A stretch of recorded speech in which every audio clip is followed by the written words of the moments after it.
જો 8મી જૂને મહારાષ્ટ્રના દરવાજા સુધી ચોમાસું દસ્તક આપે તો એનો અર્થ એ થયો કે નિયત સમયની અંદર જ ચોમાસું ગુજરાત પહોંચી રહ્યું છે.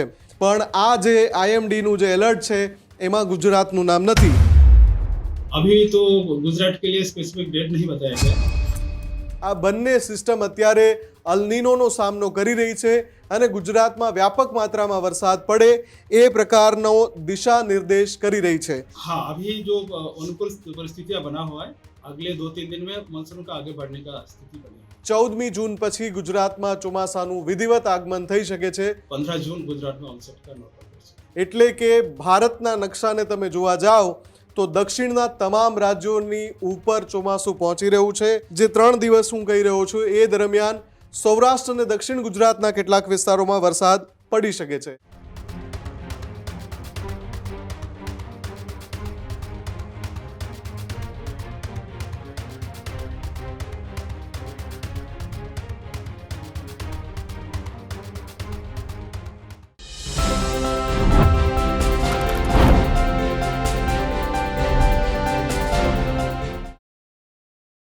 આખા વર્ષમાં ખેડૂતો હંમેશા દેશમાં ચોમાસા પર નજર રાખતા હોય છે, કેમ કે આખા વર્ષની એ સિઝન કે જ્યાં વરસાદના કારણે ઘણા બધા જે અત્યંત મહત્ત્વના પાક છે એ લેવાના હોય છે. દર વર્ષે જે આગાહી કરવામાં આવતી હોય છે એ આગાહીના આધારે દેશનો ખેડૂત તૈયારીઓ કરતો હોય છે. ગુજરાતનો ખેડૂત પણ એમાં સામેલ છે. દેશની જે કેન્દ્રીય હવામાન એજન્સી છે, આઈએમડી જેને આપણે કહીએ છીએ, ઇન્ડિયન મટીરિયોલોજીકલ ડિપાર્ટમેન્ટ, કેન્દ્રીય હવામાન વિભાગ, એમણે આ વખતે ચોમાસાની આગાહી કરી. કેમ કે આપણે અલનીનોની વાત અગાઉ કરી કે આ વખતે અલનીનોનો ખતરો દેશના ખેડૂતો પર છે. ત્યારે કેન્દ્રીય હવામાન વિભાગે કહ્યું કે આ વર્ષે ચોમાસું સામાન્ય રહેશે અથવા સામાન્યથી થોડું ઓછું રહેશે. વરસાદ છેલ્લા 10 વર્ષની સરેરાશ જો આપણે જોવા જઈએ તો એ સરેરાશ કરતાં પણ 90% થશે. એટલે કે છેલ્લા 10 વર્ષમાં આ વર્ષે જે ચોમાસું આવશે એ સૌથી નબળું હશે. આવી જ જે આગાહી છે એ અલગ અલગ આંતરરાષ્ટ્રીય એજન્સીઓએ પણ કરી. જે યુએનની એજન્સી છે એમણે પણ ચિંતા વ્યક્ત કરી કે આગામી સમયમાં જે ચોમાસું આવવાનું છે એમાં ભારતમાં જે ચોમાસું આવશે એને અલનીનોની અસર નડશે અને એના કારણે ભારતમાં સળંગ 3 મહિના દુષ્કાળ જેવી સ્થિતિ પણ પેદા થઈ શકે છે. આ આશંકા હતી. આશંકા દર વખતે સાચી પડતી નથી.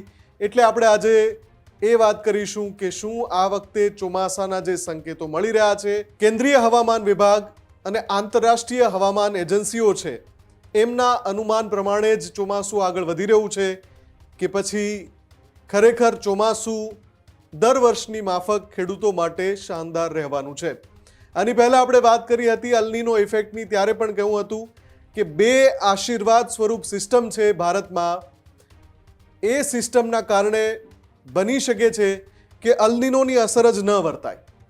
અને એટલે જ હવે શું અપડેટ છે, જ્યારે આપણે જૂન મહિનામાં પ્રવેશી ચૂક્યા છીએ, જૂનનું પહેલું સપ્તાહ છે, જૂનના બીજા સપ્તાહમાં ગુજરાત સુધી ચોમાસું આવી પહોંચતું હોય છે, જેને આપણે નૈઋત્યનું ચોમાસું કહીએ છીએ. તો એ ચોમાસું ક્યાં પહોંચ્યું એની વાત કરીશું. સાથે જ કેવો વર્તારો છે, અલનીનોની અસર કેટલી છે અને બીજા કયા વિઘ્ન પણ માથે મંડરાઈ રહ્યા છે આ વર્ષના ચોમાસાને લઈને. નમસ્કાર, હું છું મુફદ્દલ કપાસી. આપ જોઈ રહ્યા છો એડિટર્સ પોઈન્ટ વિથ MK.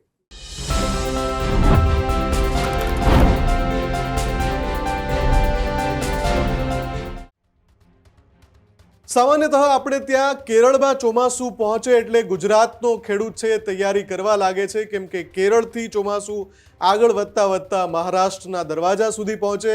મહારાષ્ટ્રમાં જ્યારે ચોમાસું દસ્તક દઈ દે એટલે તુરંત જ ગુજરાતના ખેડૂતને એ વાતની ખબર હોય છે કે જ્યારે મહારાષ્ટ્ર સુધી ચોમાસું પહોંચે તો ગણતરીની કલાકોમાં કે પછી ગણતરીના દિવસોમાં એ ચોમાસું ગુજરાતના આંગણે આવી જાય છે. અને જ્યારે ચોમાસું ગુજરાતના આંગણે આવે એટલે કે વાવણીની સિઝન આવે, ખેડૂત માટે એ સિઝન ખૂબ મહત્વની છે. ખેડૂત ખાતરની કતારોમાં પણ એટલે જ જોવા મળે છે, ખેડૂત ડીઝલની કતારોમાં પણ એટલે જ જોવા મળે છે, કેમ કે એને ચિંતા છે ચોમાસું પાક લેવાની અને એની માટે એ તૈયારીઓ છેલ્લા 2 મહિનાથી આરંભી ચૂક્યો હોય છે. અને આ જ ખેડૂત માટે મહત્વના સમાચાર એ છે કે જે ચોમાસું છે એ આ વર્ષે પણ જે અત્યાર સુધીના છેલ્લા આપણે 10 વર્ષના જો અનુભવો લઈએ, 10 વર્ષના ચોમાસાનું આકલન કરીએ તો એ અંદાજો આવે છે કે ચોમાસું અત્યારે જે આગળ વધી રહ્યું છે એ નિયમિત આગળ વધી રહ્યું છે. એટલે કે ચોમાસામાં કોઈ મોટો વિક્ષેપ નથી. કેરળમાં આ વખતે ચોમાસું 4 જૂને પહોંચ્યું, એટલે કે દર વર્ષે 1 કે 2 જૂને ચોમાસું પહોંચતું હોય છે. મોટા ભાગે જૂનની શરૂઆત સાથે જ ચોમાસું કેરળ પહોંચતું હોય છે. એના કરતાં આ વર્ષે ચોમાસું 3 દિવસ મોડું હતું, એટલે કે 4 જૂને કેરળમાં પહોંચ્યું. એ પછી જે જોવા મળ્યું એ થોડું નવાઈ લગાવે તેવું હતું. એની પાછળ પણ મેં કહ્યું એમ કેટલીક સિસ્ટમ હતી જે જવાબદાર હતી. એક તરફ અલ્નીનો ઇફેક્ટ કરે એ પ્રકારની હવાઓ, અને બીજી તરફ ઇન્ડિયન ઓશન ડાયપોલની એ સિસ્ટમ કે જે ખેડૂતો માટે આશીર્વાદ સ્વરૂપ છે. ઇન્ડિયન ઓશન ડાયપોલની એ સિસ્ટમના કારણે જ 4 જૂનના બાદ 4 દિવસ વીત્યા, એ સાથે જ દેશના 12 રાજ્યો સુધી ચોમાસું પહોંચી ગયું છે. આ સારા સમાચાર એટલા માટે પણ છે, 4 દિવસમાં જો ચોમાસું 12 રાજ્યોને કવર કરી લેતું હોય તો એનો સીધો અર્થ જાણકારોના મતે એવો છે કે ચોમાસું એના નિયત માર્ગ તરફ આગળ વધી રહ્યું છે. એટલે કે એક વ્હીકલ નીકળ્યું છે, એક વાહન નીકળ્યું છે કોઈ જગ્યાએ જવા માટે, અને એ વાહન તમે અમુક કલાકો પછી પૂછો કે ક્યાં પહોંચ્યું, અને એણે જેટલું અંતર કાપ્યું હોય એનાથી તમે અંદાજો લગાવી શકો કે એ વાહન ક્યારે ઘર સુધી અથવા તો મંજિલ સુધી પહોંચવાનું છે. અને તમે એમ કહી શકો કે વાહન પોતાના યોગ્ય સમયે છે કે નથી. આપણે ત્યાં સાદી ભાષામાં વાત કરીએ તો બસ મોડી છે, બસ સમયસર છે કે બસ વહેલી છે. આ વખતે જે ચોમાસું છે એ ભલે આંશિક એટલે કે 4 દિવસ મોડું દેખાતું હોય, પણ એ 4 દિવસમાં જો 12 રાજ્યોને કવર કરી લેતું હોય તો ચોમાસું સમયસર છે એ નક્કી છે. આંધ્રપ્રદેશ, મહારાષ્ટ્ર, મિઝોરમ અને મણિપુર સુધી પણ ચોમાસું પહોંચી ગયું છે.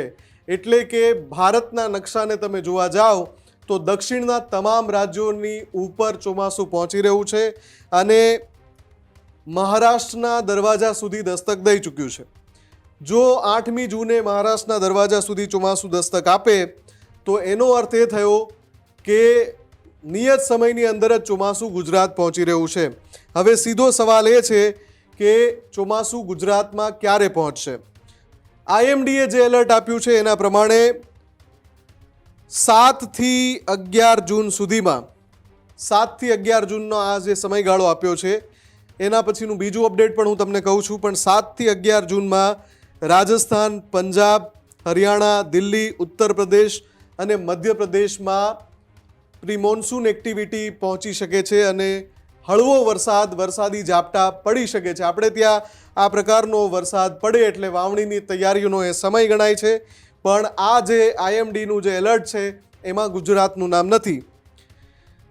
હવે આગળના 2 દિવસની જો વાત કરીએ 9 જૂન અને 10 જૂનની, તો 9 જૂનમાં કેરળ, કર્ણાટક, તમિલનાડુ, તેલંગાણા, આંધ્રપ્રદેશ, અસમ, મેઘાલય, અરુણાચલ પ્રદેશ, નાગાલેન્ડ, મણિપુર, મિઝોરમ અને ત્રિપુરામાં ભારે વરસાદ પડવાની સંભાવના છે. જેમ મેં કહ્યું એમ અડધા ભારત સુધી ચોમાસું વિધિવત રીતે પહોંચી ગયું છે અને આ બધા રાજ્યોમાં હળવોથી ભારે વરસાદ પડી શકે છે 9મી જૂને.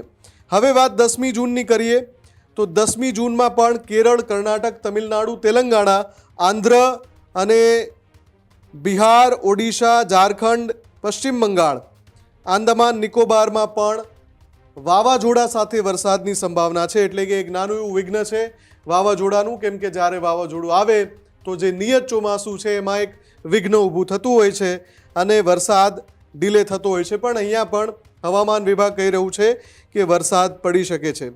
ફરીવાર 9 અને 10મી જૂન બંને દિવસમાં ક્યાંય ગુજરાતનું નામ નથી.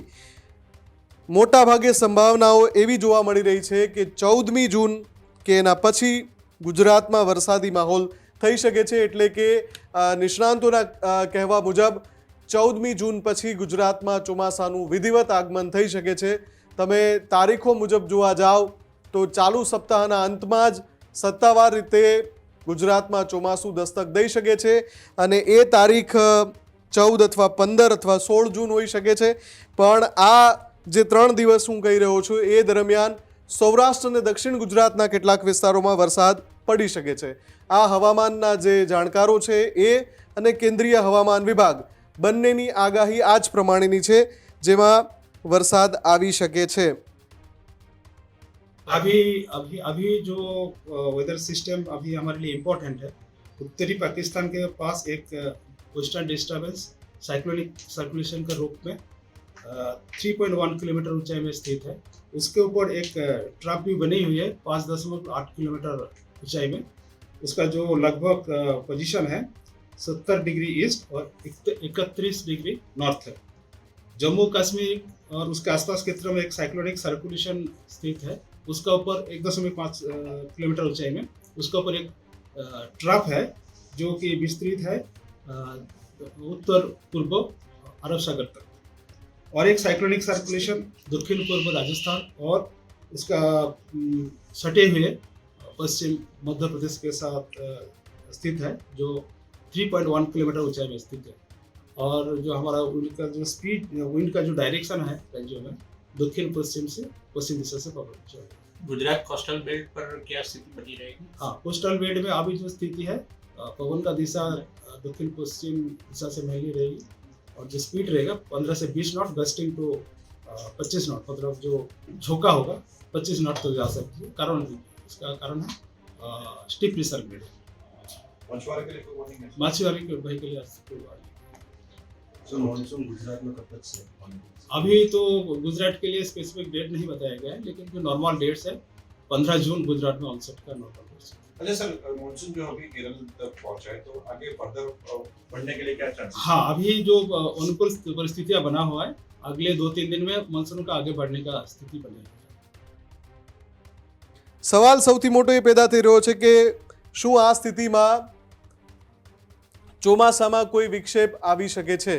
તો 4 જૂન પછી આટલા દિવસોનું જ્યારે આપણે આકલન કરીએ તો ચોમાસું જે છે એના જે માર્ગ ઉપર નિર્ધારિત માર્ગ ઉપર આગળ વધી રહ્યું છે.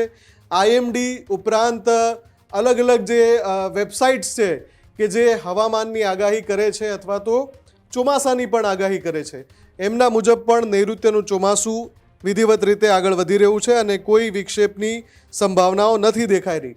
એટલે કે અત્યારે સારા સમાચાર એ છે જે અત્યાર સુધી આપણે ચિંતા હતી અલનીનો ઇફેક્ટની, પહેલા પડાવમાં અલનીનો ઇફેક્ટની અસર દેખાઈ નથી રહી.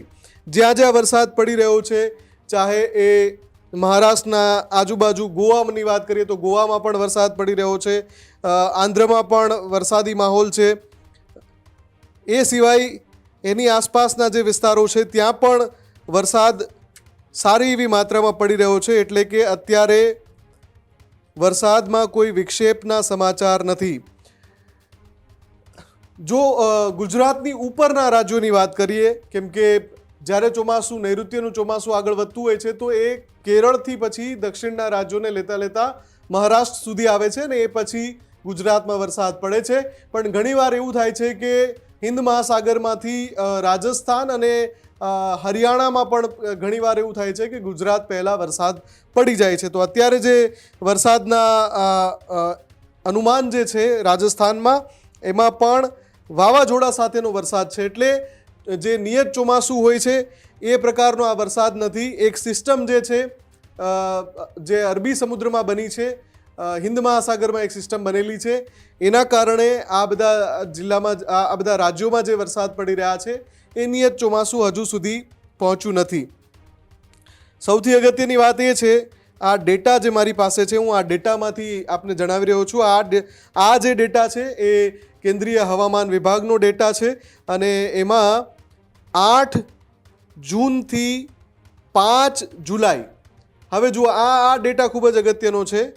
8 જૂનથી 5 જુલાઈ અત્યાર સુધી મેં આની પહેલાં તમને જે બે ડેટા જણાવ્યા એમાં ક્યાંય ગુજરાતનું નામ નહોતું, પણ જેવું આપણે 8 જૂનથી 5 જુલાઈ સુધીનો ડેટા જોવા જઈએ તો એમાં મેઘાલય, તેલંગાણા, બિહાર, ઝારખંડ, છત્તીસગઢ, મધ્યપ્રદેશ, ગુજરાત, લદ્દાખ, ઉત્તરાખંડ, હિમાચલ પ્રદેશ, જમ્મુ કાશ્મીર, પંજાબ, હરિયાણા, દિલ્હી, ચંદીગઢ અને રાજસ્થાન આ તમામ રાજ્યોમાં ચોમાસું વિધિવત રીતે પહોંચી જશે. એટલે કે એક વાત સ્પષ્ટ થાય છે કે ગુજરાતને તૈયારીઓ જ છે અને જે સામાન્યતઃ આપણે જોયું છે કે જ્યારે જૂનના મધ્યમાં આપણે પહોંચીએ ત્યારે ચોમાસું ગુજરાતમાં પહોંચી જાય છે. એ જ પ્રકારની સ્થિતિ જોવા મળી રહી છે. આ સ્થિતિ જોવા મળી રહી છે એની પાછળનું કારણ આપણે એ ના ભૂલવું જોઈએ કે એક તો ઇન્ડિયન ઓશન ડાયપોલ છે અને એક મેડન જુલિયન કરીને બીજી સિસ્ટમ છે. આ બંને સિસ્ટમ અત્યારે અલનીનોનો સામનો કરી રહી છે અને ગુજરાતમાં વ્યાપક માત્રામાં વરસાદ પડે એ પ્રકારનો દિશા નિર્દેશ કરી રહી છે. આપણે આશા રાખીએ કે જ્યારે 14મી જૂન અથવા એ પછીનો સમય આવે, ખાસ કરીને 8મી જૂનથી આગળના દિવસોમાં જોવા જઈએ તો વધારે સંભાવના, જેમ મેં અગાઉ કહ્યું એમ 14મી, 15મી અને 16મી જૂને છે કે જ્યારે ચોમાસાની વિધિવત એન્ટ્રી થશે. દક્ષિણ ગુજરાત અને સૌરાષ્ટ્રના જે દરિયાકાંઠાના વિસ્તારો છે ત્યાં સૌથી પહેલાં વરસાદ પડશે, પણ ત્યાંથી પછી આગળ વધતા વધતા એ મધ્ય ગુજરાત, કચ્છના વિસ્તારમાં અને ઉત્તર ગુજરાતના વિસ્તારોમાં પણ પહોંચશે. પણ એનાથી વધારે મોડું થવાની હાલ પૂરતી કોઈ સંભાવના નથી. એવા પણ કોઈ અપડેટ્સ વચ્ચે આવ્યા નથી કે અલનીનો ઇફેક્ટના કારણે ચોમાસું મોડું પડી રહ્યું હોય. એટલે આપણે આશા રાખીએ કે સમયસર જ ચોમાસું આગળ વધે અને ખેડૂતો સમયસર વાવણી કરી શકે અને જે પણ વાવણી થાય એને જેટલી માત્રામાં વરસાદની જરૂર છે એટલો વરસાદ પણ મળી રહે. નમસ્કાર.